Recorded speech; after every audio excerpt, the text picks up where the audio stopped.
In today's video we're going to have a look at the most spectacular game of round 7 of the Prague Masters. And well, in fact, it's maybe the best game of the tournament so far, or even the best game of 2025, because we get to see an incredible attack with some very unexpected moves. It was played in the game between Giri and the man of the moment, Aravindh from India, only 25 years old, but having a fantastic tournament so far. He's on +2 on 4 out of 6, and let's see what happens in this game. So Giri is playing with the white pieces, and the game starts here with the move 1 d4, d5.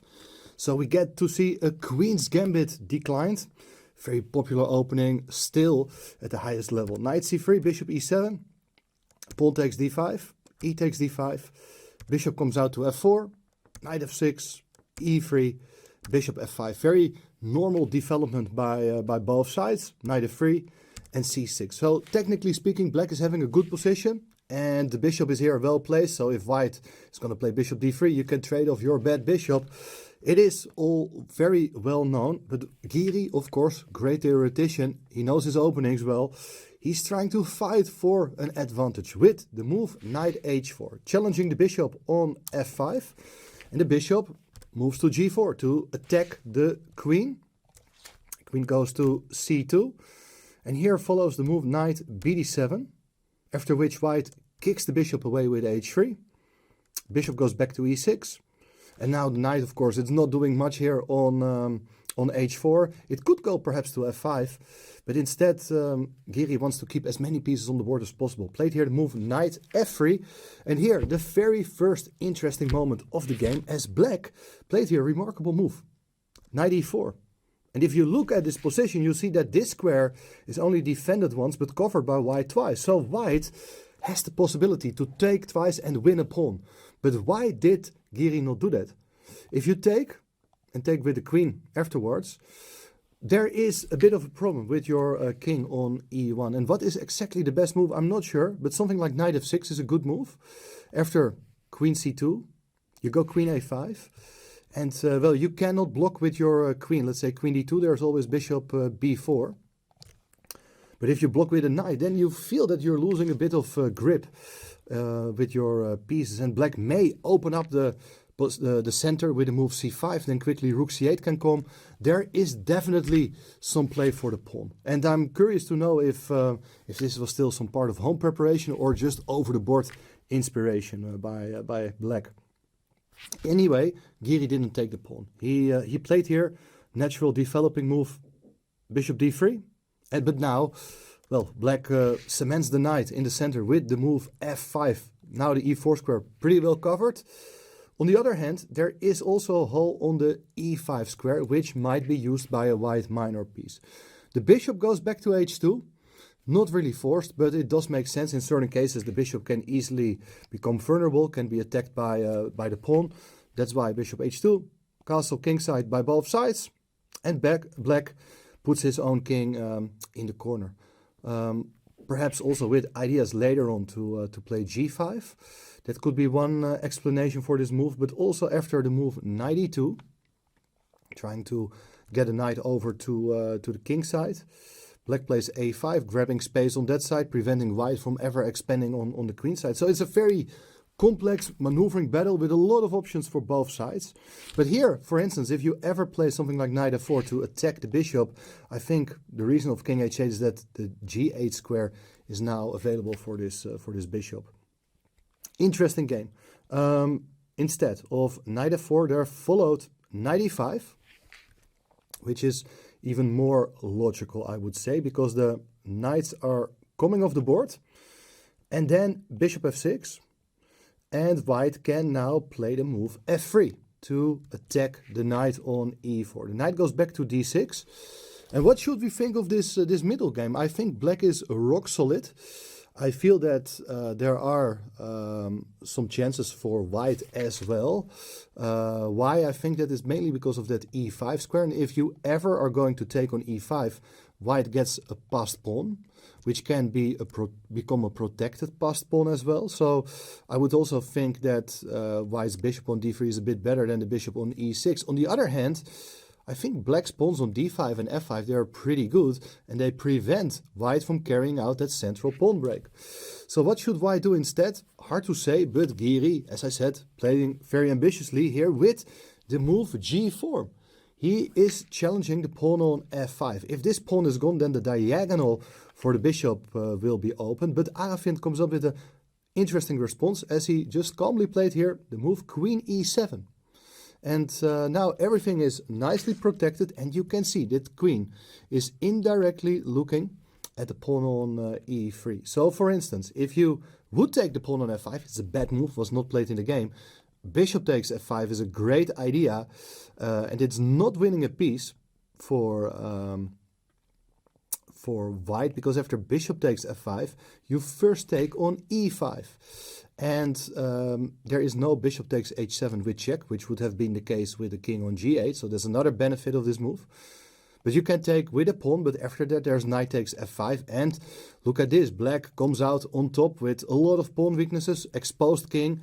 So that is actually really nice for Aravindh. But okay, white is not forced to take. The tension can stay in the position. And there are various interesting moves, including something like queen c5 to attack the knight. Probably black will have to make a concession, placing a rook on d8 to support that knight. That's probably the best move in the position. But knight g3 was played, also very understandable. But black goes for the move g6. And looks like the pawn on f5 is still well defended. And again, with such pawns moving forward, you feel also there's a bit of space behind it, which needs to be well covered. Something like king g2 could be useful, but Giri played here the move rook a e1. A very logical move, but probably not a great one. Bishop takes e5, d takes e5. This may have come as a surprise for many of you, as now white gets this passed pawn, but it's very concrete. Like you can play here knight f7. So you see that the knight is attacking the pawn. And Giri had in mind here to play f4 with very interesting complications. Like black has now the possibility to win a pawn on g4, as the pawn is no longer defended by the pawn on f3. You could take twice, and after pawn takes, bishop takes, well, black is a pawn up, but these pawns, they also look quite nice. So it's difficult to assess, and instead Aravindh went here for the move queen to h4. And that is also a very challenging move, attacking both the knight and the pawn. And now Giri thought, okay, I need to protect both. You can play something like queen h2, but instead he played king g2. And now, ladies and gentlemen, please fasten your seatbelts, because this is a tornado coming over the board. You didn't see it happen. You didn't see it coming at all. It's an absolutely stunning idea. You may pause the video and come up with this fantastic shot. Let me explain to you that taking the pawn on g4 now is not such a good idea. Because after, let's say, taking with a bishop, you're threatening a lot of stuff, but white can also go rook h1, attacking the queen. And after the queen moves, there's bishop takes g6, and it's white who's actually starting to attack the king.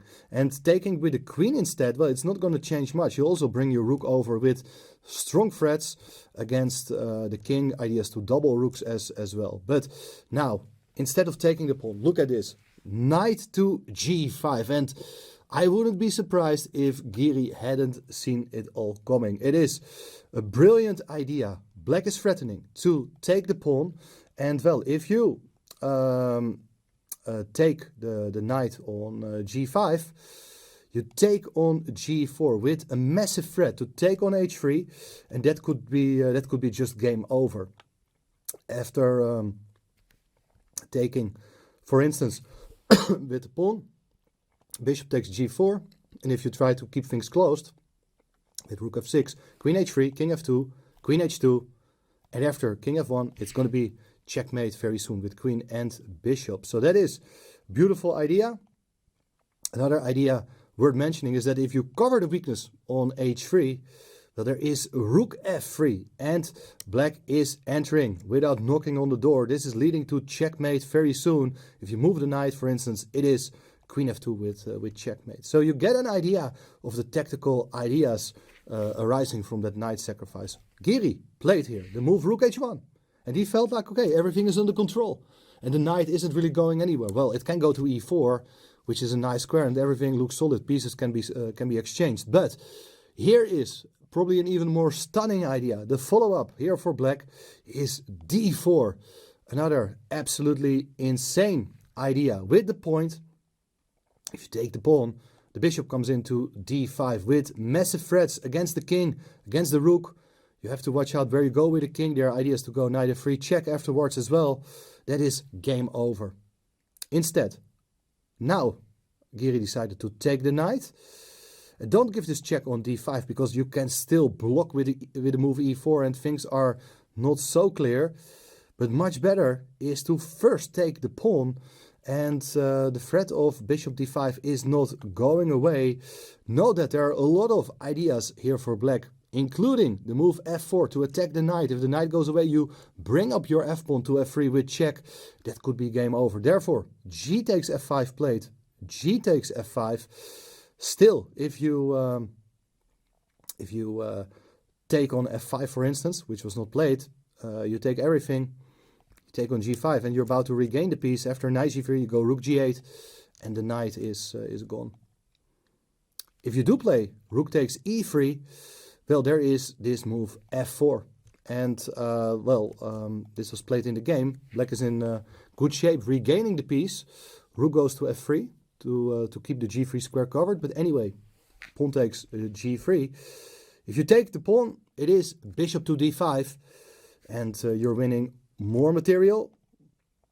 Bishop e4, therefore played to cover the king, to prevent that bishop going to d5 soon.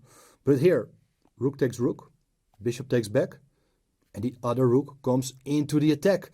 And here you are in trouble, because the idea is to take on f3, and if you do take back, there's bishop d5, king goes away, and the rook on h1 will be captured. But this king cannot go away, and the rook on h1 is also stuck. If it goes to f1, then you hang the pawn on h3, and you win more material and the game. So I tried here to protect the bishop with the move queen e4, offering also the exchange of queens, which black is of course not going to accept. How to maintain the initiative? Create a counterattack with rook f4, attacking the queen. Queen goes away, but now we do have time for this idea of rook takes f3. And if you take with the king, there follows bishop d5, and you will pick up the rook in the corner very soon. You can even, for instance, after king e3, you can even take on g5 another pawn with check. While in case you take with the queen, well, then your queen is pinned. So there's no time for counter play with queen f8. That's not allowed. Therefore, after rook takes f3, there followed queen d8 check, king g7. If you give another check, the rook can come back. So now you basically have to take on f3, but here it's black who seizes the initiative with bishop d5, king e3. You just have to be very careful, guys. If you take the rook immediately, it's queen f6, king g8, queen d8, and this is going to be a repetition of moves. You're not able to escape with your king. If you try king f7, you're even going to lose the game after this pawn check, as the queen on h4 is going to be lost. So instead, you got to go to g7, and the repetition of moves is unavoidable. Instead, after king e3, there is the move queen to e4.